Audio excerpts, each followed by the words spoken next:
Okay, now the example with sweat equity. Okay, let me share my screen. Boom. Okay, here we go.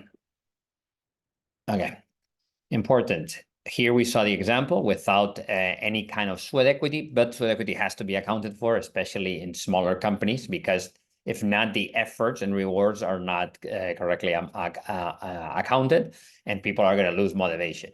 For example, just as an example here, okay, when we start the company, okay, if we think about it, we just put each person puts 100, like before, 334 shares, 33% of the company. However, the company can't even start if some of the members don't make the key efforts to get this going. For example, going through all the lead generation, looking at all the potential houses, deals, options, looking at talking to the agents, talking to generating business, basically generating the analysis of what are the key deals that will work, or someone else bringing the construction person, going to actually see the sites and saying, no, this makes sense, this doesn't make sense, this is going to be a good one, this is going to be a bad one. So in this case, for example, the example, I'm just giving an example. If I'm a person that in a corporate job or a standard job, or my time could be valued at, I don't know, 10,000 euros a month, that's an exaggeration, but that's it. And I'm dedicating 40 hours, I should get 10,000. Not really 10,000. I should get probably 50% of 10,000. You get, obviously, your estimate has to be not the market rate of your work. It has to be a startup rate, a small company rate, saying, hey, I understand that I can't be earning the same, but if I'm spending 40 hours in setting up a deal, helping this to happen, and I will be making 1,000 euros, so potentially with a discount of 50% or 60 or 40%, saying, hey, actually I'm going to earn 5,000, 6,000. Doesn't matter. You count for that value, okay, what the person has been their contribution, and everyone agrees. There has to be agreement, obviously, but if there's no agreement, no one's going to be motivated. Okay, this is the end of capitalism if we don't incentivize people's work. So for example, let's say person 3 did a lot of deal searching, analyze, a lot of work that is equivalent to 10,000 or 10 in this case. Okay, another person did 5. Then this is what you call the contribution value. Well, I call contribution value. Okay, this is not exactly the same as the capital in the company, but this gives you the idea that, hey, this person actually, and I'm accounting for this right now, because we're saying, hey, we're going to set up the company, or if you set up a company, what should be the contribution before you set up the company? Your probably is going to be some sweat equity there already to invest, to assign. So that means that in reality, out of the value creation, this person has done 33.3%, that this person has done more, this person has done less. So the shares will be spread in that way. You have 1,003 shares. You have to put the 3, because if not, the numbers are going to be a little bit awkward, okay, because it's 3 people. And then you have this distribution of shares. The value of every share supposedly is 30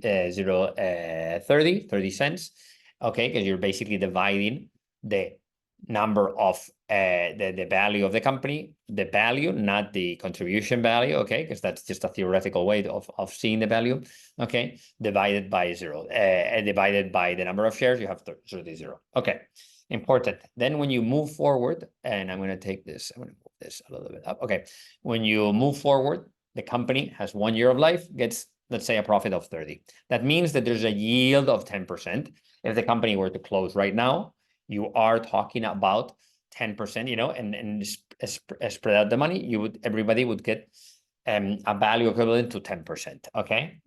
However, this is important. There's the added sweat equity of saying, hey, actually, I worked again this year like crazy, and I got these deals, and that's why we're going to be making more money next year. So that gives a value of 10. So then the contribution value keeps changing. What is the way to calculate it right now, or how to make this feasible in the company, is to actually say, okay, this person has a value of 10.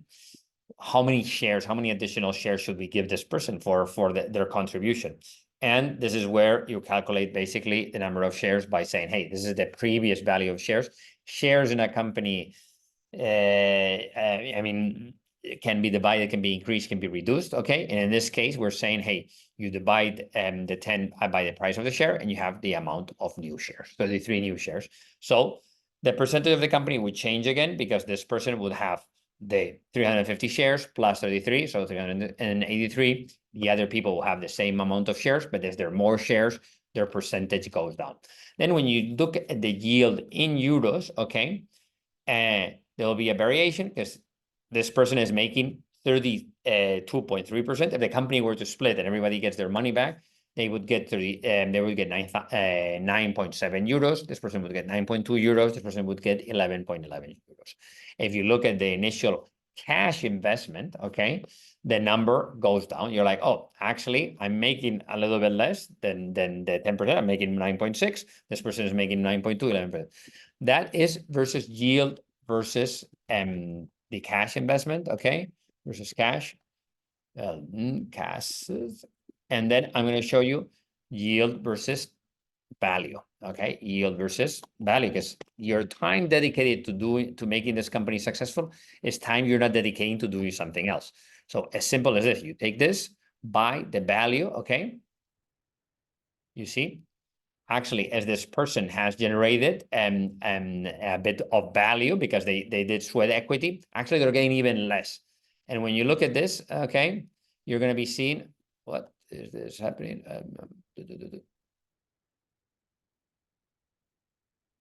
No, okay, 923. Okay, interesting enough. Okay, the numbers are interesting enough because they end up matching up. Okay, sorry. My apologies on this. Yield on value.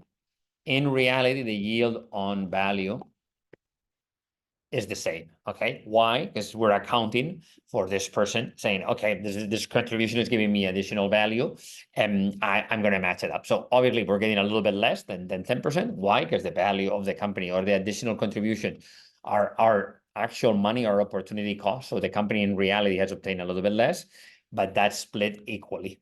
Okay, so everybody's getting the same. Hey, if I work my butt off, actually, I'll get more shares. If we account for that, that will be the value. Okay. I hope the last part was a little bit mixed up, but I think it's clear enough in terms of yield in cash, okay, and especially how much money we'll get. I'll just explain in the next video the ESOP, which is an option of putting some shares separately and making them exactly and spreading them out for investors that contribute or for new employees, which could be another way to increase motivation and incentivize people to work.